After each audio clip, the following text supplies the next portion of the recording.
It's a football Friday, and UConn plays tonight. Senior night. You're locked on.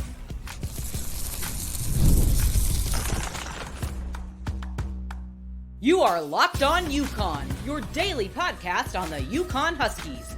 Part of the Locked On Podcast Network, your team every day. Thanks for making Locked On UConn your first listen every day. We are free and available wherever you get your podcasts and on YouTube. Part of the Locked On Podcast Network, your team every day. Before we dive into today's show, I want to take a quick moment to share some news. Thanks to fantastic guest hosts like the gentleman we'll have on later today in our program, Emily Adams from the Hartford Courant, Dan Meehan of Exit 68, and some great interviews in October. It's been our biggest month for Locked On UConn. Community is growing really fast, and it's all thanks to listeners like you. So special shout out to our everydayers who come in and listen to us every day. And finally, here's something that makes us especially proud. We're supporting two great causes at UConn. 10% of our revenue goes to Bleeding Blue for Good, helping NIL, and another 10% of that goes to Husky Ticket Project. That means every follow, download, and subscription helps support UConn athletics and sends kids to experience the excitement of UConn basketball and football. So if you're enjoying the content, please take a second to subscribe, follow wherever you listen to your audio. Tonight, and together, we're building something special and helping make a real difference for Husky fans everywhere. Thanks for making Locked On UConn your first listen every day. Today's episode is brought to you by FanDuel. You can start the season with a big return. New customers place a $5 bet, and you'll start with $150 in bonus bets. If you can win your first $5 bet, visit FanDuel.com to get started. Well, welcome back to Locked On UConn. We have tonight, we have UConn versus Georgia State. It's a pivotal game for the Huskies coming off the 17-10 win against Rice, where the defense stepped up and the offense mustered just enough to keep the momentum going, to add some possibility of being bowl eligible tonight. We're going to bring in our co-hosts for the Friday like we always do and take my big name board off of that because we don't want to cover anyone's face. When Bobby and Pete, what's up, guys? Listen, that game last week, I got some heat a little bit for my live show about how I need to have a little more joy in my life because I was frustrated. I was out. I was out watching that game with my wife because she deserves to be taken out because she's fantastic. And we watched it at a bar, it was on a national, game. It's actually a place she works. So I had it on. By the way, North Carolina, I was the only one watching this game. All right. And, so I'm losing my mind over stuff and people are like looking at me like I was crazy. So I only freaked out once when Durell Robinson went for 68, and we'll talk about that in an ad later. But I just want to get what your guys' impressions were because everyone said to me, like, hey, this team from where UConn is and blah, blah, blah, blah, blah. You need to accept that this, that, and the other thing. I don't accept mediocrity. That's just me, whether I'm watching basketball or football. And I'm a fan of the team. Bobby, give me your impressions of last week's game. And then we'll go to Pete. Well, was it aesthetically pleasing? From a defensive side, it was unbelievable. I mean, I'm a defensive guy. That's what I love, and I watch that, and I've watched a lot more of the offensive and defensive lines as I've grown in my reviews of watching film and such. But obviously, from a defensive perspective, it's fantastic. But you look at our offense, and yes, it was not pretty at all. There's things that we can do to potentially have some more innovation, more modernize our offensive system. I will say, though, I feel like in years past, this is a game we would have lost because we would have dug ourselves into a hole and we would have just had the woe is me UConn attitude that our program has had in the past. So I got to give our guys credit and our coaching staff credit for winning this football game. Yes, at the end of the day, it was ugly, and they'll admit that. They have admitted that. And there's obviously things that we got to fix and do better on. But what I will say is, like, at the end of the year, are we going to remember?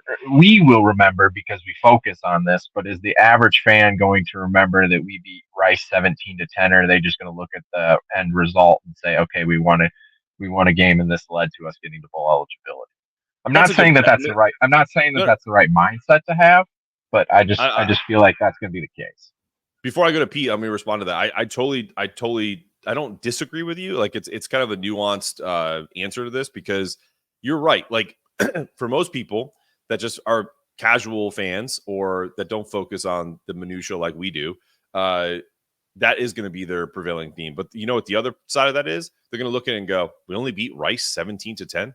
You know what I mean? So like that's the attitude that I don't want to have with UConn football, is that because the name UConn is a brand that should be synonymous with excellence, whether we're talking football or basketball or baseball or soccer or all these different sports. And so that's my biggest issue, is that when you have a game like this, where in particular one side of the ball, and we'll get to it in a second, in particular the quarterback position, played not up to standard, that's an issue. And that's the issue that I had, and that's what I was responding to after that, and when I went live.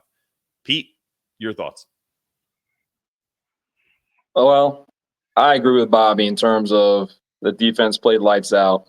Oh yeah, offensively, it could have been more aesthetic. I mean, to be fair though, and we kind of looked this up and commented on our own show last night, or the night before, excuse me. Rice has the 29th ranked defense in the country. We have the 31st ranked defense in the country. So in terms of style of play and what turned out in that game, kind of to be expected, particularly when considering the triggermen that were in charge of both offenses. You're going to get an ugly game like that. And to Bobby's point, I agree. You know, in the past, this team would have folded up like a wet piece of paper and lost this game. We don't have that makeup anymore in terms of the players we have. So in terms of progress and evolution of the team, I'll take it. We talked pre-recording about, you know, certain styles of offenses, and this is something else that we brought up in our show the other night.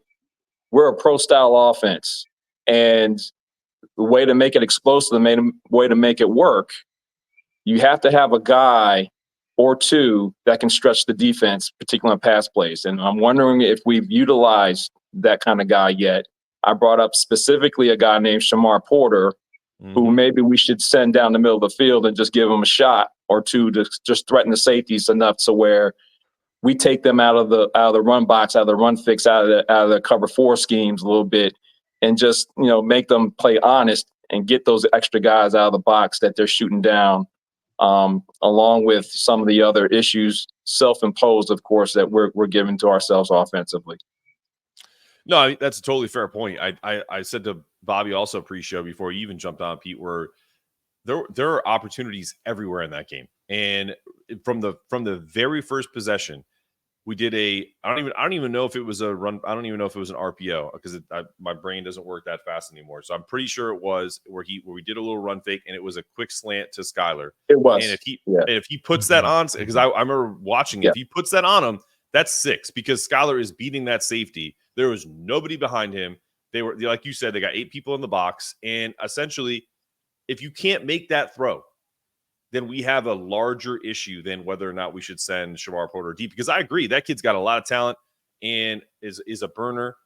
Josiah Gaithings also is a guy that I wouldn't mind sending deep. It's just stretching the field is fine, and that can set up the run. But can we complete a pass over the middle? I mean, some of these stats are ugly, guys. I said it to Pete before the show. I was talking to Bobby about this. These are Pro Football Focus numbers. This isn't just like 9 of 24. These are in depth.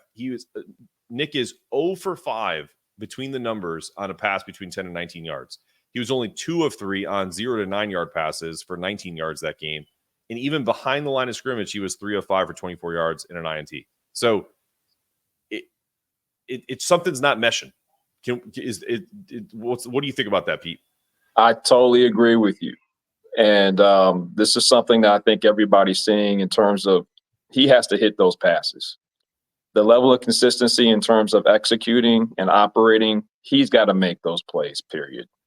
Very capable of doing so. He did in the last game. My theory is subconsciously, I think he was trying to protect himself a little bit. He got a little antsy with his footwork. His footwork was a little bit off, especially when he got pressure up in his face. He didn't stay in the pocket to complete passes. He is in the progression of his evolution as a quarterback, has to get over this kind of thing that, you know, may be in his head and execute his job. That consistency has to be there at that position. The interior three as well, with the two guards in the center who had their moments as well in executing. The offense is going to roll as those four roll, particularly at the trigger man at the quarterback position. Bobby, what do you do? You're a coach. I know Pete, you coach too, but I'm going to go to Bobby on this one. What would you do here to get Nick his confidence back? Because as Pete just talked about it, it sounds like, we all feel he's capable. I think that also remains to be seen too, because he's capable at times. It's the consistency of it. What do you do at the beginning of the game? For me, I personally would like to see them script up plays that he feels super comfortable with. And maybe they are. I don't know if that's the case. Maybe they're already doing that. But it seems like even the easy throws he's having an issue with. What would you do here in this next game tonight to get him comfortable? I mean, that's where you start. I mean, get him into situations where he's comfortable in, and you roll with that. I also wonder, like, from the standpoint of, hey, do you give him a couple like runs where he gets locked in at that point? I don't know if that's something that could get him going. If like you give him a couple quarterback runs and he's like, okay, I'm into this. I got my sweat going, juices are going. Like, okay, now I'm comfortable. I can go do these things. But Pete's exactly right. I mean, it obviously Nick has to play better. But at the same time, like, they need those three interior guys to play better. And I know we have some injury issues, but Nick has to be able to stand in there and know that he's going to take a hit and deliver those throws. And right now he's just not doing it. For sure, guys. When we return, let's move past this game. We're going to revel in the past too much and talk about senior night, talk about tonight's matchup against Georgia State after these messages. Our friends over at 5-Hour Energy know that being a passionate football fan isn't just a hobby, it's a way of life. It's like it takes a lot of energy to power through all-day tailgates, touchdown celebrations, or an agonizing second overtime, which is why they've created the Stand the Fan 5-Hour Energy Shot with a special flavor called Fan Fuel. The energy shot made just for super fans like you, the fans who are first in the parking lot and who are last to leave. We see you. And you know what? What gave me a little bit of fan fuel this week? That moment when Durell Robinson took it 68 yards to the house. I was out with my wife, and I went crazy. I said, get it, Durell, and everyone in that bar that thought I was crazy because no one else was watching but me, but that's what fans do. And 5-Hour Energy has your back. Whether you're prepping for the big tailgate or ironing your jersey, your game day traditions are just what we want to hear about. That's why the limited edition Stand the Fan 5-Hour Energy Shot is here to help keep you fueled throughout the season. What's your fan fuel this week? Whatever it is, do it with a 5-Hour Energy.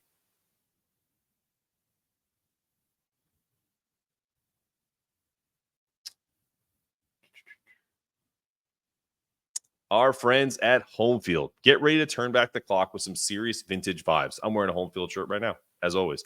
This October, we've been rolling out our classic campus pullover collection featuring nostalgic windbreaker-style pullovers inspired by the late 80s and 90s. Each drop has brought a fresh lineup from the Heartland to the Atlantic to the Gold Coast collections, and now we're capping off the month with our biggest drop yet, the Southern collection. The Campus Classic Pullover isn't just a throwback, it's a high-quality nod to your favorite school, and it's designed to keep you cozy and looking sharp at every game. I have one myself. I'm sure you guys have seen it. Each pullover is carefully crafted and with a unique vintage style that brings your school spirit to life while keeping you comfortable throughout the fall and winter. Special offer for UConn fans. Use my promo code UConn24 at checkout for any exclusive discount. Don't miss out on a chance to own this piece of nostalgia. The Southern Classic Collection also has teams that, listen, I have a ton of UConn gear in my closet, but maybe also you appreciate colors and classic looks of other schools. Maybe as long as they're not a rival of UConn, right? It's fun to mix things up, and the Campus Classic Pullover Collection is a perfect stop for you. Use that promo code UConn24 for an exclusive offer. HomeField, the most comfortable vintage gear on the market, period. All right, let's get HomeField out of here, even though they're my favorite sponsor. I love them. Let's bring in the boys and get them unmuted. All right, guys, we're back on Locked On UConn. Football Friday edition. We got a game tonight. Looking ahead, Georgia State, a team that has changed quite a bit since they kind of put it on us 35-14 last season. There's a little added motivation for UConn, but it's a totally different team. New coach, new quarterback. Christian VU, the Pitt transfer, has been a solid for Georgia State this year with just over 1,300 yards passing and 9 touchdowns. I think he's thrown 5 interceptions this season. He's kind of a big play guy. He's got a big arm, but he's a little erratic. He'll throw you a couple, and his accuracy is a little bit shaky. So, Pete, I'm going to go to you first. What are the keys for this matchup? I always go with quarterback first because they're the head of the snake. What do we do to try to stop Christian and see if we can get a patented interception from him, or a few? Well, pass rush is going to be key. Number one, getting to him with our defensive front, Jelani and company, Delmon, Price Yates, along with our linebackers, creating pressure, attacking their protections, and getting to him. They're a pretty athletic group from what I see. I would say don't let the record fool you. They've been in some pretty close games, and they beat Vanderbilt this year. We all know who Vanderbilt took down this year. So they're very capable when hitting on all cylinders, giving you a game. Athletically, I don't see a difference from them from last year. They still got a lot of guys with speed that can run around. Their running back is very good in finding creases and creating yards when he seems like he's stopped. He averages over 5 yards a carry. We just have to play discipline, play within our gaps operationally, and keep doing what we're doing. We've evolved too. We've done very well defensively. And I think if we're on our A game, we'll be okay. But we got to stop them and prevent the big play. The only difference from last year is that they lack that dynamic ability at quarterback. Right. And more of a pocket passer. Great points, and great point about Vandy and how they won. I think they won 36-32 over Vanderbilt, second game of the year, and they started off 2-1, and they've lost I think 4 straight. So they're coming up. They're on a 4-game losing streak. So Bobby, they're coming in. Can't imagine this team wants to make it a 5-game losing streak, especially on a Friday night where UConn has senior night and probably festivities. It's always fun as the opposing team to spoil that night. What matchups do you look at outside of quarterback and that are going to kind of be keys for UConn? Even look at it from the defensive side. What can we expose from our offense to Georgia State's defense? Well, discipline is going to be the key in this game. We lacked discipline when we played them last year. And yes, they are a much different team last year, especially at the quarterback position, like Pete said. But they are a team that competes at a very high level. They're not going to go away. They're not going to quit. That's who they are. I made this comment on our show, and I said, like, I'm glad that we're playing them this year instead of down the road, because Del McGee is a very good coach. He's a fantastic recruiter, and I think he's going to get some really good talent in there. But from our perspective, I think we can really look to attack them in our running game. App State in their last game was able to run very well against them. We need to be able to be disciplined when we see the hole, hit it and go. I know sometimes some of our guys like to bounce it and try and create something. We just need to take what they give us tonight and go with it. App State did a very good job with that at times, watching them last week, and we need to be able to utilize that. Then in the passing attack, I think we can look, and I'm not saying we're going to do this, but I think we can look to take shots against them, make their safeties work in this game, look to stretch them out. Don't let them creep up in the box to play our run game and put too many guys in there to make it more difficult for us. That's where then Nick needs to come in, and he needs to make those throws that we were talking about in the first segment. Yeah, no, I agree with both of your guys' assessments. The one thing that scares me about tonight's game, and I'll get Pete's take on this, is you both mentioned discipline. I have a hard time thinking that UConn is a disciplined football team right now, because there's a lot of misassignments. There's a lot of easy, I'll put that in quotations. Nothing's easy on a football field, but relatively easy throws, blocks, assignments that are missed, keys. It screams kind of a Temple style game where we're going to have a hard time moving the ball, even though it's a defense. Like because I think other teams have moved the ball on Georgia State, but I think turnovers are going to be the key, because if we can get some turnovers on this team and potentially get some good field position, that's been an issue lately. We're kind of always behind the 8 ball on our side of the field. What are your thoughts on that, Pete? Like, as far as discipline goes, does it worry you that those are keys, and there's been a pattern of undisciplined play over the last few weeks? The only thing I would say was undisciplined was some of the little extracurricular stuff that occurred after plays last week. I don't find our team undisciplined in the sense of not knowing where to go and not knowing what to do. Everything I see are physical mistakes, physical things that need to be shored up. Little technical things in terms of, for instance, footwork with the quarterback, or, hip placement with the offensive line. I don't see anything glaring, but they're enough to make a difference in whether or not a play hits or not. And those are little technical things in offense you always have to pay attention to, regardless of system. In terms of operational stuff, we definitely have to shore things up, no question. And overall operations include shoring up those physical insufficiencies that we're consistently displaying, unfortunately, particularly within those interior 4. So in terms of operational success, we have to shore it up, no question. This is a very athletic front that we're facing offensively. They will run around. I think also in terms of play calling, we have to take advantage of that a little bit, and use that aggressiveness against them. As Bobby mentioned before, a lot of the run success that App had last week was a lot of downhill running, a lot of counters. So I hope we implement that a little bit more as well, particularly off tackle. We have zone schemes that can take advantage of that if we incorporate that. So operationally, we have to shore it up. Okay. When we return, let's talk about bowl eligibility, and let's talk about why that isn't the only goal. It's just a goal. When we return, we'll talk about that, and we'll get some predictions from the boys here coming up after this.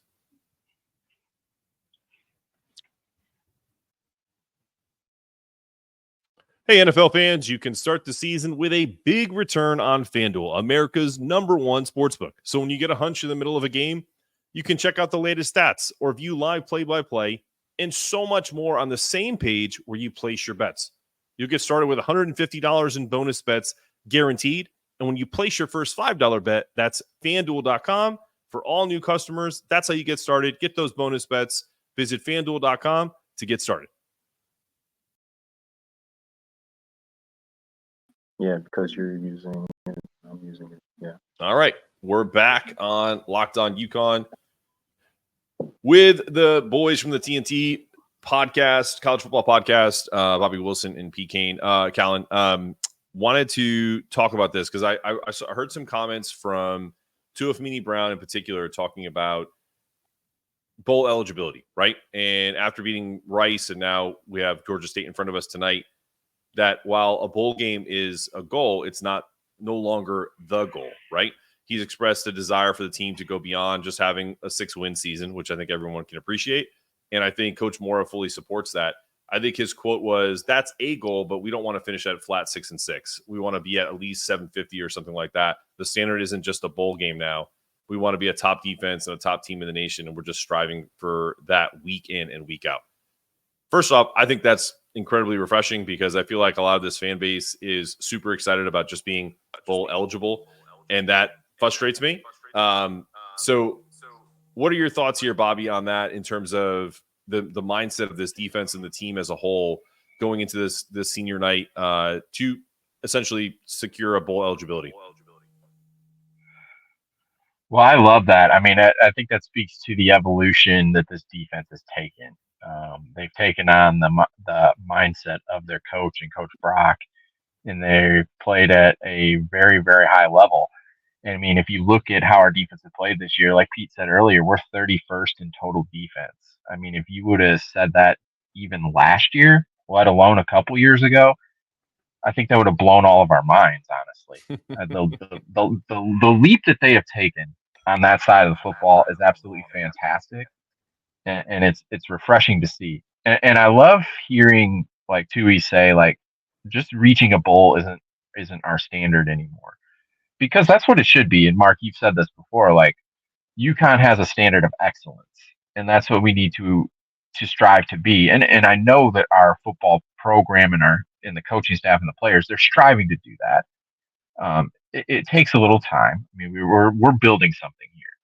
So yes, just getting to bowl eligibility is big, and I understand that our fans like getting to 6 wins is big for us because we haven't done that at a consistent level at all, especially recently. But at the same time, like yes, we want to get 7, 8, 9 wins. Let's stack these wins to help us get to, because if we do that, that's how you can see the growth from this program.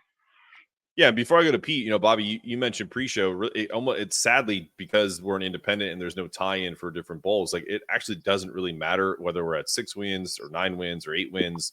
It really is about where we are, and it's really about UConn kind of creating a culture. And I think the being at 9 wins is more perception based than if it was 6 wins, because it won't matter. Like we'll probably not get a bowl game that's going to be sexy or really a great opportunity for us to kind of be on a national stage. It's just going to be about the next evolution of what UConn football is hoping to become.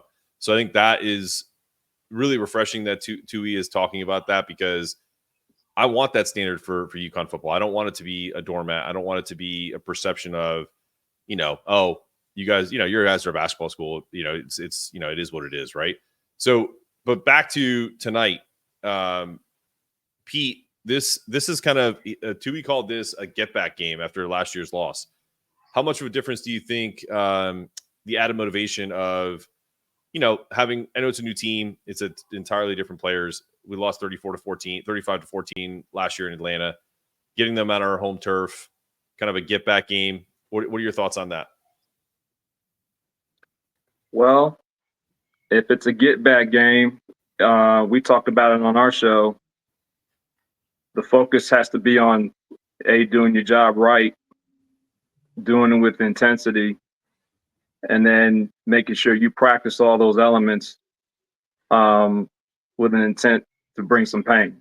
So, but the overall number one focus is doing your job and making sure you execute enough to get the win. So I don't care what kind of get back game it is. If you're not doing your job, you're going to spend time conducting actions that won't be conducive to, getting the number one result, which I don't think the guys are at this point. But, right. It certainly can be a get back game, get right game, whatever kind of work they want to put into it or have put into it this week. But I'm pretty sure with the butt whipping in terms of what they got last year, basically deciding how they're going to bend over in the corner and get that butt whipping is in their minds, and they want to pay that back to this team this year. Pete giving us some Mr. T references. Pain.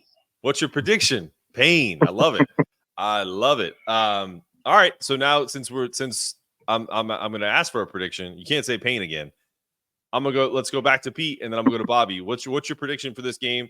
I think there was a couple weeks ago where Bobby was pretty close to the score. I was a little closer to the score. I think I said 21-9 for UConn over Rice because I just don't feel comfortable with their offense right now.